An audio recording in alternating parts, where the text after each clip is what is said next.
One man's journey to understand everything there is to know about sports has led to many losses.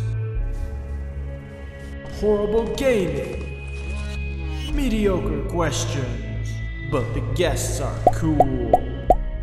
And videos where gaming and podcasts combine to show sports, mainly Quidditch and football, from a variety of different angles. Welcome to Gameside Chat. Hello world, welcome back to this Gameside Chat. I'm sorry I've taken a week of absence. I just thought it'd be nice to chill out. But today I have a new guest. It's Adam Davies. Hello Adam. Hello. Man, I'm finally excited to have you because now we can actually play Football Manager. Yes, I know. I mean, you've got every other video on there, so why not merge your two series? Yeah, exactly.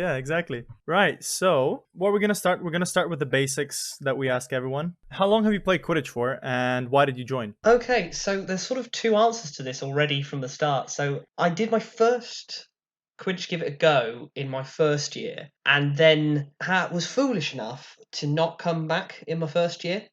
I was at York. I was at the University of York for 3 years, and I basically had a lot of things going on at the time, and I wanted to try an awful lot of things, and I just gave it a go, being like, "Oh yeah, that's quite a cool thing to say that I've done," but didn't really think too much of it. But this was the York year when there was a lot of quite high-profile names, shall we say, and these were a lot of people that I knew nothing at the time, but had since heard like afterwards, been like, "Oh yeah, we thought Adam was pretty good," and I was like, "Oh, that's very nice of them."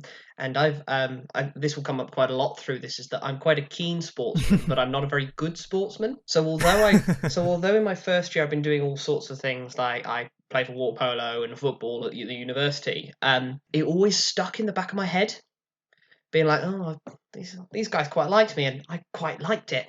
So I then came back in the second year and didn't leave this time because I just fell in love with it a lot more, and it was basically been stuck there ever since. So yeah, no, had 2 years properly for the York Horntails. 2 have been very different years. One where I was learning basically everything, and then the second year trying to teach everyone else, which was rather interesting. So I was vice captain this year. Which was a lot of fun because it was a big transition year for York. That we had something like, I think there were 7 of us at the beginning of the year, and we now have a squad of around 25.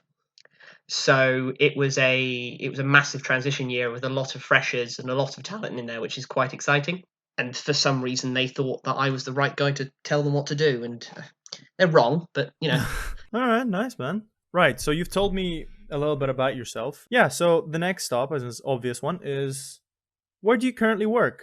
Because I feel like that's going to be an important part of this conversation. It is. It's quite an important one, isn't it? So I currently work as a data analyst for a sports management agency known as SME Global, who basically mainly specialise in football agency.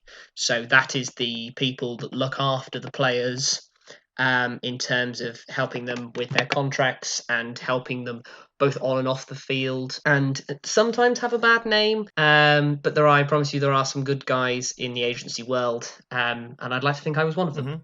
Nice. Do you enjoy it? I do. Yeah, it's really interesting. I find it it's unlike anything you would ever expect, and it's a very weird type of, I don't know how to describe it apart from just odd. But yeah, no, it's right. I've been doing it for about 2 years now, sort of as a part-time basis, and have thoroughly enjoyed it throughout. I've been able to travel quite a lot as a result, which is quite fun, to varying different parts of the world, and more just meeting a lot of very, very interesting people that are quite weird to think, being like, "Oh yes, I remember you when I was a child. You were massive, like as a player, and now I'm working with some of them," which seems really odd. Because it's been like, I remember when you play for this club, being like, "Oh yeah, I thought you were brilliant," and now I'm literally talking to you as if you're a work colleague, which is a bit weird. So how'd you get into it? So this was kind of by accident, really. I've always been quite interested in sport, and I've always been interested in sports analytics, but I didn't really know how to take it into like a proper job, because you always get these things when you're younger. It's always banged into your head of being like, "Oh well, when you're younger, you got to do whatever you got to do to be, if you work hard, if you try hard, you will get what you want." But no one ever really tells you how to do that. which is quite annoying. But I knew I wanted to be in sport. I knew I found it incredibly interesting and thought that I had something quite interesting. And so I attended a sports management conference at Manchester Met September 2018, and I was the youngest person at that conference by about 10 years. So I stuck out like a sore thumb, which was quite weird. I'd attended the conference, usual things where people chat to each other, and I'd been doing a little bit of work in the background for Exeter City, which is my hometown club, and Mm-hmm. and it would sort of just been like a bit of a work experience type thing. The head of recruitment was very, very nice and gave me a shot. And so I sort of tried to sell it as being like, oh yeah, I work for Exeter City, but didn't really. But they didn't need to know that at the time. No. And I've been chatting about sort of my passion and what I found interesting about sports analytics, where it can go, how it's useful. And basically, I bumped into the right person at the right time, right at the very, very end, Oh, nice. which was really weird. He eventually became my future boss. But yeah, so we had we best way to describe it really is he kind of set me little tasks after we'd met, sort of being like, oh yeah, well, can you do this? It wasn't just like some giving this child like let him have this to see how it works type thing. Mm-hmm. It was more sort of like, okay, we think he's got something, let's go and find out whether he did. And so they set me little tasks about trying to find data on a particular player or what I thought of a particular player, who I eventually ended up finding out were actual like proper clients of the people he worked for. But I didn't know this at the time, and I just Alright. sort of just gave an evaluation of these players. And Mhm. I guess these tests kind of worked, because about a month later, he rang me up being like, we've loved your stuff. Do you want to come work for us now? And it was like, oh, okay, yeah, sure, why not? And that was the end of that. It was such a surreal thing, because this was a 19-year-old football nerd who'd somehow landed his somewhat dream job by accident, and I've sort of just run with it since. So I've met, as I say, some very, very interesting people, current sports internationals, some at the very beginning of the game. You look at, I get excited like if I get certain people in my phone book that you'd never dream of thinking that, why have I even got these people in there? But they explain, oh yeah, well, I've done this, I've done that, and it's a really interesting one.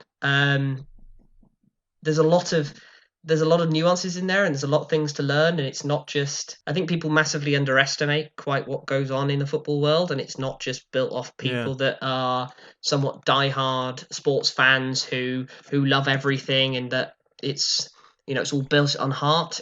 None of it's built on heart anymore. It's built on money and analytics, really. Mm-hmm. But yeah, that's kind of what I do and how I got into it, which was a little bit of I know it's a bit of an over the top one, it's a bit of a workaround, but yeah, that's kind of it. No, to be fair, that's cool, man. That's like you have the job of a lot of people that like when they grow up, that's exactly what they want to do. Yeah, So I think that's what's cool about it.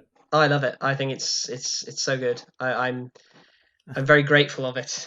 So, I guess what kind of stats and stuff do what kind of stuff do you look at with your analytics? So it really depends on what I'm looking for, in terms of, you can't just, it's not just oh well, I'm looking for this particular person, or I'm looking for this. It very much depends on the position, the club, the position of the player in terms of where they are in their own contract, but also within whether they work with us, which is a bit strange. I guess what do you mean? What do you say I'm looking for? So you said you don't let's say you don't scout players, you don't like see like how well they perform, do you? Is that not what you do?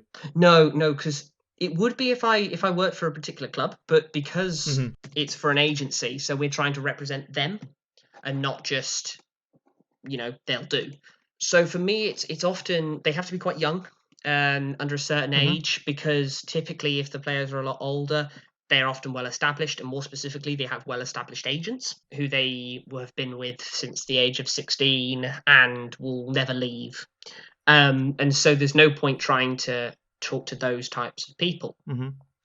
So yeah, instead it's more who's up and coming, who do we think's quite new and interesting, and Okay.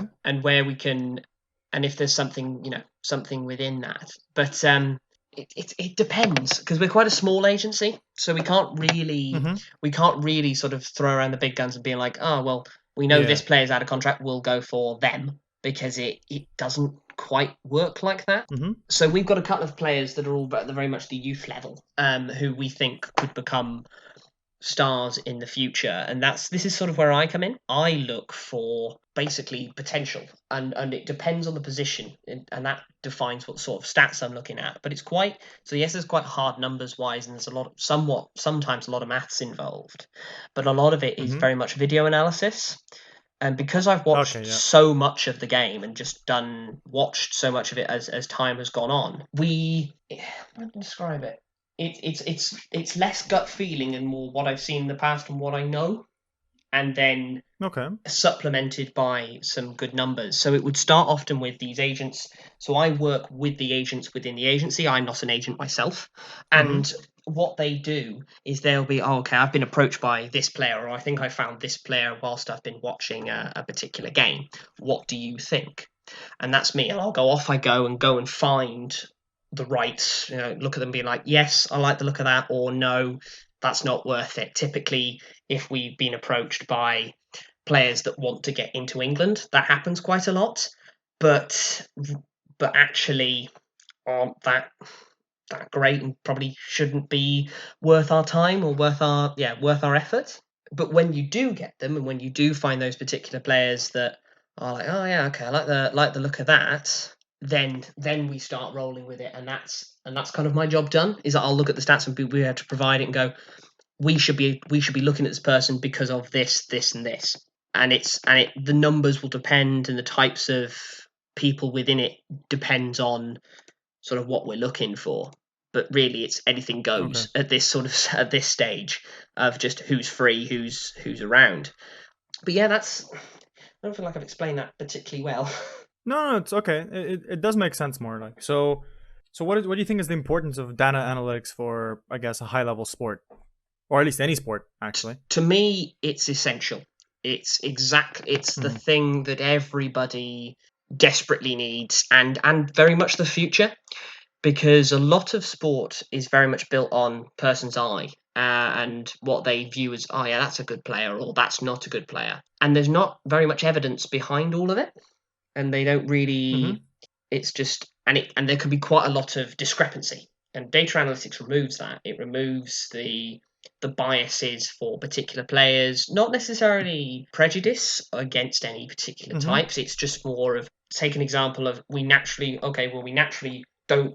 In football, the good example is everyone thinks a player after the age of 30 is useless. And that was Yeah. that was an inbuilt thing for quite a long time. But then we explained why that isn't necessarily the case. With certain players will go way beyond that and are still competing at the very, very top level. Even now, like, nobody comes close to the quality of, say, Ronaldo and Messi. People have heard of, both well into Yeah. their 30s now. 20 years ago, people would have predicted that as soon as both of them, if those types of players have been in the game 20 years ago, once they'd hit 30, people would have predicted, oh, they're gonna trail off a cliff, and they didn't. So data and just sort of helps remove those biases of being like, well, if I think this player's good, but then if you've got the numbers to back it up, you stand a pretty strong chance of finding things. And then it's more interesting because you leave a lot of players are then given a fair chance to who they look at, and are given Mm-hmm. given effectively the time of day, that it's Mm-hmm. just because they don't play for a big name, or just because they might have one particular flaw in their game, does not necessarily mean that the rest of them isn't fantastic, and that you can use them at a different position or use them in a different system to make them to still make them a very worthwhile signing for your club. Yeah. It's kind of like similar to Moneyball, like Yeah, so this because is a lot of the players. Yeah. a lot of this is given. Yeah, a lot of people say, "Oh, is it like Moneyball?" And the answer is sort of. It's Mm-hmm. a bit. Moneyball is an interesting one because Moneyball is kind of where it all started, but actually Mm-hmm. can't really work in today's system more than anything. It's not. But the difference is basically Moneyball was based on baseball and baseball Yeah. statistics, and this is where it all started. And a lot of people misconstrue the meaning of Moneyball, and it's not just using data analytics to solve problems. It's finding value in undervalued statistics or undervalued Yeah. players, and there's quite a big distinction between that. But with the traditional Moneyball system that people are like to bring up, the problem with that is that with baseball, it's quite easy to find these undervalued ones because at its very core, baseball is either you hit the ball or you don't hit the ball. At its very core, really.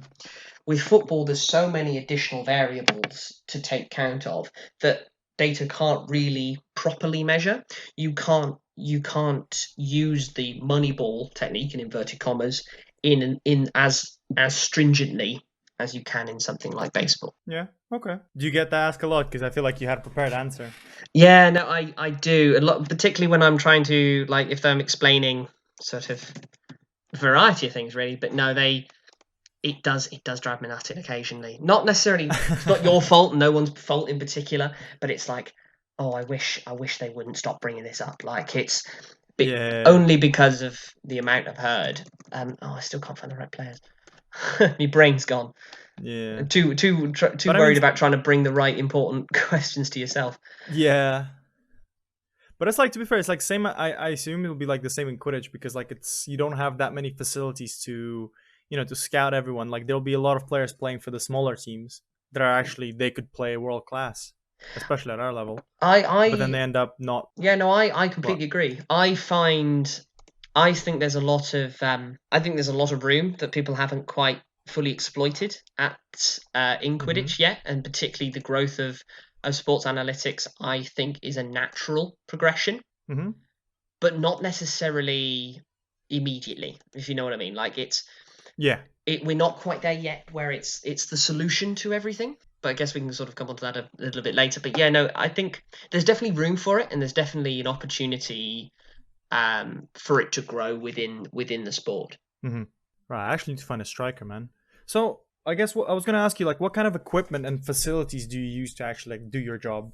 Like, so a lot of it is sort of data packages. So traditionally, a lot of people have heard of the sports. So they're often run by companies. Companies will collect the data themselves and then sell them as licenses to clubs, to agents, to enthusiasts, to then have access to their sports database, really.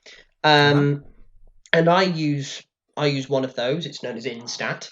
But the main one that people have heard of is Opta, and they're the ones that typically run a lot of the Premier League. And they will come up with a lot of the stats that the BBC uses and Sky Sports, because they're quite a big name and they're a British company. More specifically, they're a British company, and so a lot of them are quite interested in that. Instat are run by Russians, and therefore doesn't necessarily have its same appeal. But the benefit of it, it's 10 times cheaper. So we're not a particularly rich company. Many aren't, and so we use smaller data packages that aren't. The only difference being they're not quite as clean. They're not quite as user friendly. But the rest of it, the actual data and the use and the usefulness of them is, in my opinion, exactly the same. And so what I will do is that I have access to it through the company, and we will go and find the players. Saying, go back to my previous example, being recommended a player that's currently playing out in, say, Greece. Okay, well, I don't know anything about Greek football, or at least next to nothing.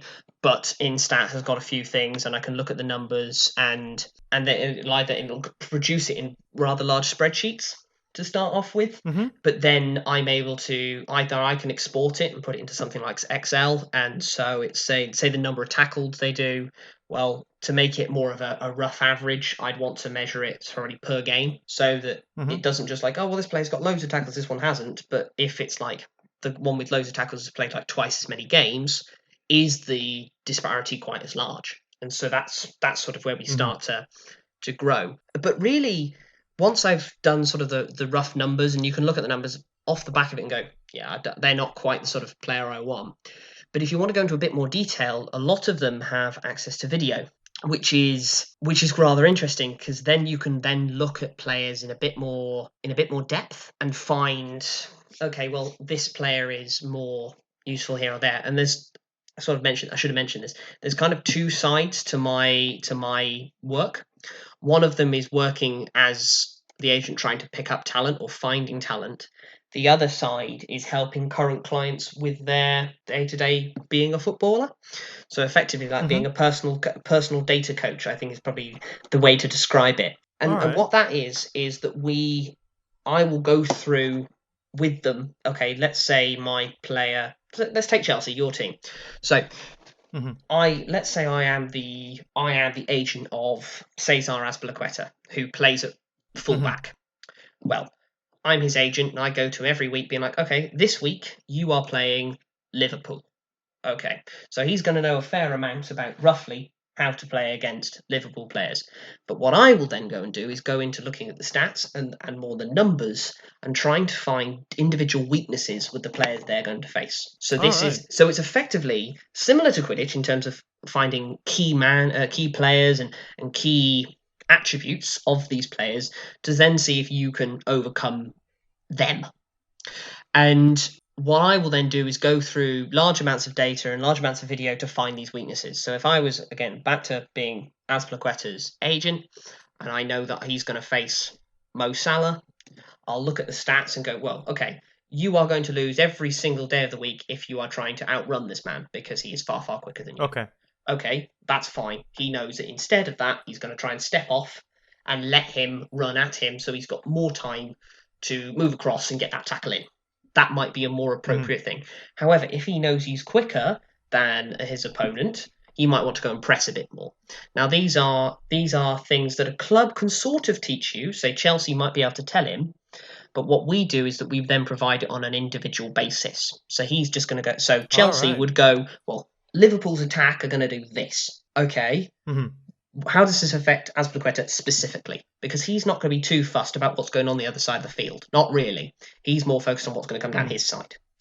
And that's where this comes in. And so using stats, using video, a lot of it is video analysis on making a useful team and a useful report to players so that they will then feel the most confident going into matches. And that's kind of really what an agent should do.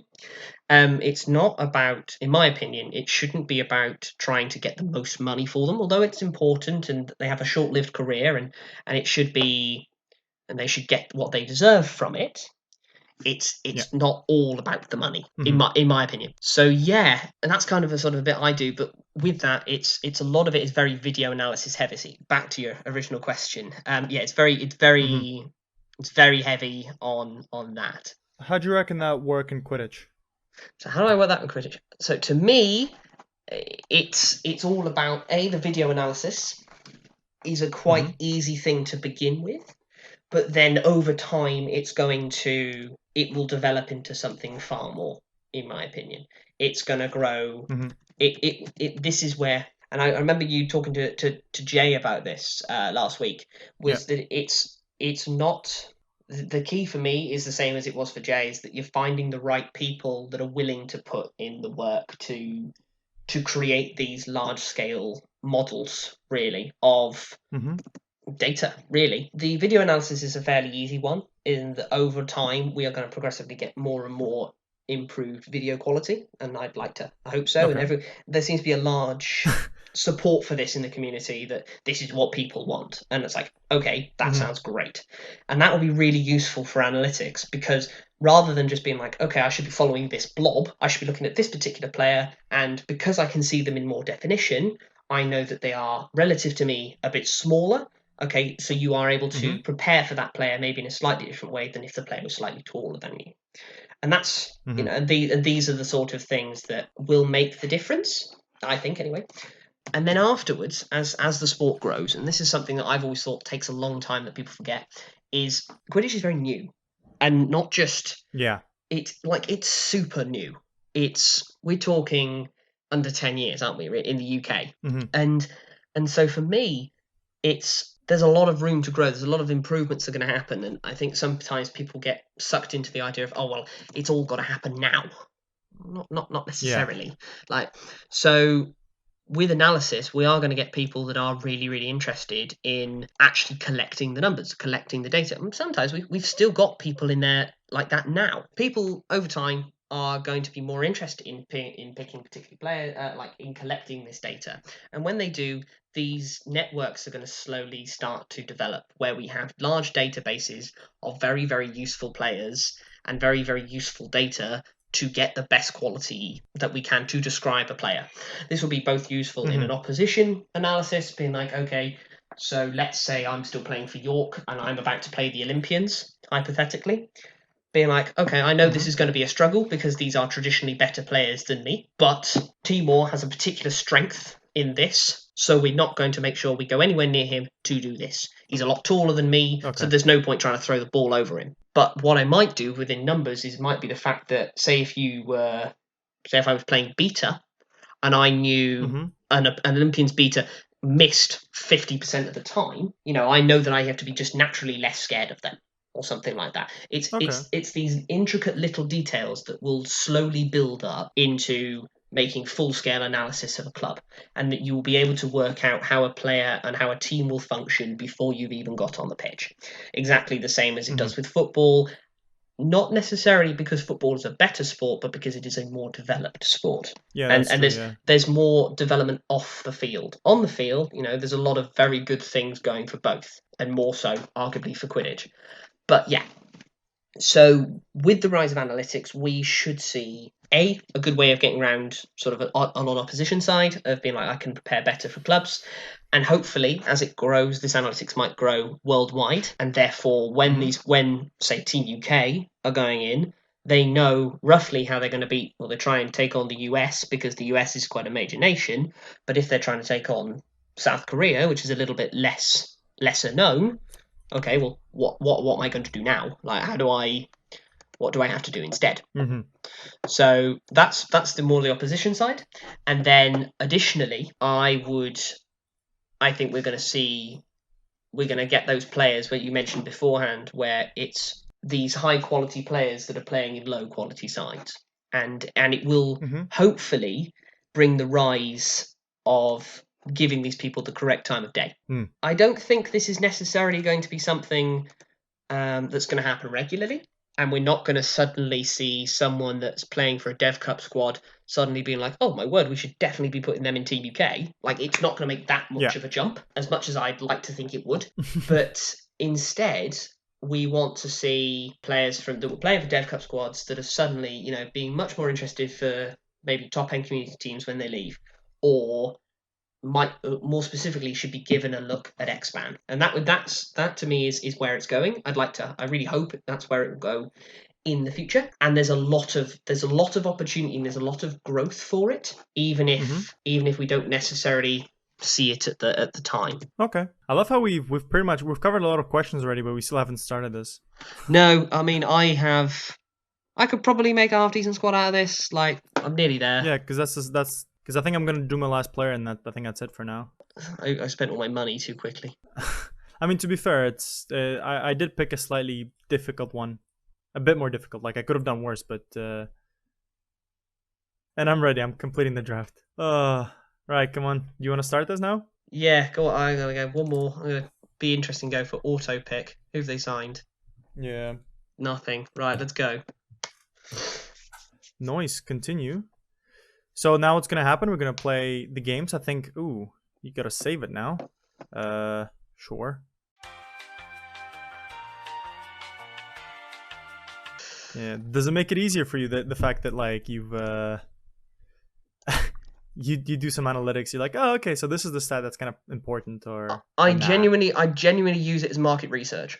I will genuinely go into it being like, the best one is often when clients will come to me and be like, oh yeah, have you heard of this one? Being like, oh yeah, he plays for this, this and this, and he can do this, this and this. Like, how do you know that? I was like, played him last week on FM.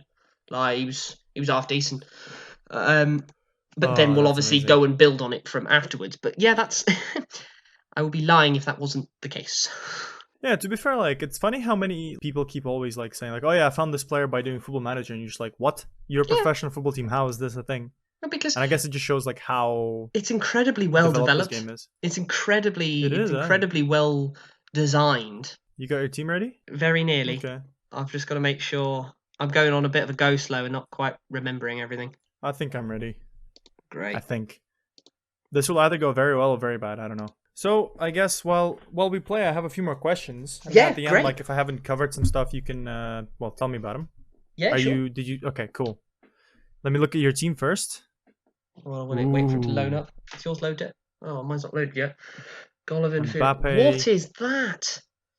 That is so much better than mine. Oh no, that's ridiculous. Oh, and he's To be full of fair, Russians as I'm well. afraid of your bench. Yeah, that's the thing, man. The thing with this game is like a lot of Russians are undervalued, but their stats are good. Yeah, So I thought that'll be that. fun. It's we shall see. I mean, I'd like to hope that I've got a tactical masterstroke, but probably not. Right, we're starting, and so the questions are: so people are talking about like maybe making a database for people like, well, obviously the free agents and stuff, and maybe like basic stats from a team because that's what me and Jay talked about Oh last yeah, yeah. week. Yeah. So I was wondering, like, what kind of things would you reckon would be the first important things to consider? Because obviously, like, we're not going to be able to like write how many, like literally everything. We can't consider everything in the game. So, like, what do you reckon the most important stats would be? So I think the pretty obvious ones would just be the basics of if they're a keeper or a chaser, are we able to see with either video proof or statistical proof how often they put the ball through the hoop? Mm-hmm. It can be literally as basic as that, and I think beats would be something like not necessarily like the amount. Oh, we'll take that. Oh. Not necessarily beats per minute or beats just during a game, but maybe the accuracy, and then we can take into Mm-hmm. account length. Um, are quite basic ones, and I'd like to hope over time it would develop more into you could equate for the quality of, say, the quality of the opposition or the and relative to, say, their beta partner or their other people on the chaser line to really see their true value. But I think something that Jay mentioned earlier, which I think was great, was simply like the players' win percentage. When they're on the Mm-hmm. pitch, are they getting are we as a team performing better when they're on the pitch? Yes or no? Like that, because the squad is because the sport relies on such a small amount of playing staff on the field. An individual has a large impact on the game. So they always use this, like going back to football, they talk about what the huge differences between something like 7-a-side and 11-a-side football. Because in 11-a-side, if you're really not feeling it, you can go missing. You can go, well, I'm Yeah. not really feeling this, and I'll leave it, and others can do my work. When there's 7 of you, 6 of you, most of the time, you can't do that. You Yeah. like if you're a weak link, if you are a weaker, if you're a particularly weak side on your chasers, for example, either through lack of confidence, lack of experience, or just things like this, like you will get exploited, and you could easily ship 4 or 5 goals within 2-3 minutes. Yeah. All going close like that. So yeah, I think there's a little bit of it's win percentage will be useful. Just the general hard stats of being like, well, this okay, yes, they might be scoring. Say if a particular player got a boatload of goals at Dev Cup, that will have a Mm-hmm. different level of that will have a different emphasis than the same person that got a shit ton of goals for BQC. The quality of Yeah. opposition will be different, but the point is they've still got loads, and definitely should be given time of day to look at and go, okay, let's see what this player can do. And I think this is where some people might falsely disregard the value of Dev Cup. Mm-hmm. I know, for example, dear Chloe Durkin is a firm advocate of the use of and the importance of Dev Cup, and using stats, we would be able to truly measure it, and we'd be able to show the true usefulness of it, and how Mm-hmm. you might see players that are playing for Dev Cup quality sides might not necessarily be because all of the players are of Dev Cup quality, or more specifically, going back to like the opposition analysis side and just the improvement of video and the improvement of stats, you can go to those Dev Cup players being like, you aren't that bad, you're just missing this or you're just missing that. And Okay. Yeah. and to me, it's these players are not a lot of players are not necessarily bad players. It's just a lack of confidence, or Yeah. it could be, or it's just like they've not been playing for very long. With the rise of Okay. analytics of all varieties, that will become hopefully a thing of the past. Where hopefully people will go, okay, well, I'm not very good at this, but because I can go on to the Quidditch database and find that I was particularly strong at this, I was particularly strong at that. Okay, I need to work on this. Say if you're a chaser and you're meant to be typically a point chaser and you're missing 80% of the tackles you're doing, that's quite a major flaw. But if you're catching the ball 99% of the time, there's a positive there, and the team around you can see where you are. Increase their team around will improve as a result because they know, well, we're not going to put you on point anymore, and they've got the proof to back it up. But what they are going to do is put you on the wing, and if you've got a half decent keeper just with a long arm, they know sure as hell you're going to get on the end of it and score those goals, and the team overall improves. So yeah, no, I think. That's true, man. To be fair, like it. Go on. No, I was just gonna say because like you're right, it would provide a big. It would also help, I guess, target training more precisely because like if you are messing up whatever, like pass around the hoops, you'll notice it more with the stats. So to me, it can only be a good thing. It can only be a good thing. How it's used and whether it's used too heavily is different, and is something different to look at. But yeah, I think it will naturally become one of the most useful things. And yes, it can be used at both ends. It can be used at the very top end of finding those fine margins that will define it. But it also really helps implement the basics, which I know a lot of people are a firm believer of, and I think you'd be wrong to think otherwise in terms of it's all about trying to find those little things. But my hope is always that it would, with the likes of analytics, players that might have naturally been forgotten about because they play on a smaller club suddenly now get their an X-Bang call-up that they rightfully deserve, which would be great. So, yeah, and I think but it would definitely target training, and it helps with, say, teams that don't necessarily have fully fledged coaches. It will help you look at the numbers and go, well, I can see that this is an issue for our team, and it's this much of an issue compared to other parts. So it will help coaches, it will help players, it will help the sport just naturally at all levels, which I think is quite good. Yeah, and especially how because we're not a paid thing yet, and it's not like we don't have. I don't think we'll be a paid thing for a very very long time. Yeah. No, but I'm saying it won't be a problem. Like how a lot of big teams probably can't afford to use like the biggest variety, or, like the strongest packages. So it won't be like that in Quidditch. If there's a database available, like everyone can use it. Yeah, and I think will help bring people up. Yeah, and yeah, because it will naturally provide people with a sense of confidence and a sense of belief, but also, oh come on, that's pathetic. But it will help foster the community. This is something that I've always believed is the most fundamental, best part of our very weird sport. Is this the community aspect of it? And if it's suddenly put up a paywall, say for this data that only belongs to its creator that plays for Team A and his mate that plays for Team B and things, but other clubs don't get it, everyone misses out. By opening up completely with the community, everybody would be able to both contribute to it and then benefit from it. And then maybe as the sport grows, people might find alternative things that are even better, and then that might develop into something else. But I don't think that should ever be the main thing to look at, and we will take that. But to be fair, there's going to be another game, man, because it's a 2-game tournament, so I need to get back at you. Absolutely. Yeah, and it doesn't help, man. Van Dijk got sent off on the 30th minute. I don't know if you noticed. I did, yes. Well, I wasn't complaining. I was already 1-0 up by that point. How much did you pay for the ref? I didn't, but his ref rating was 5.9, so he was a bit ropey overall, but I'm not complaining. Yeah, it was... Oh, man. Oh, god damn it.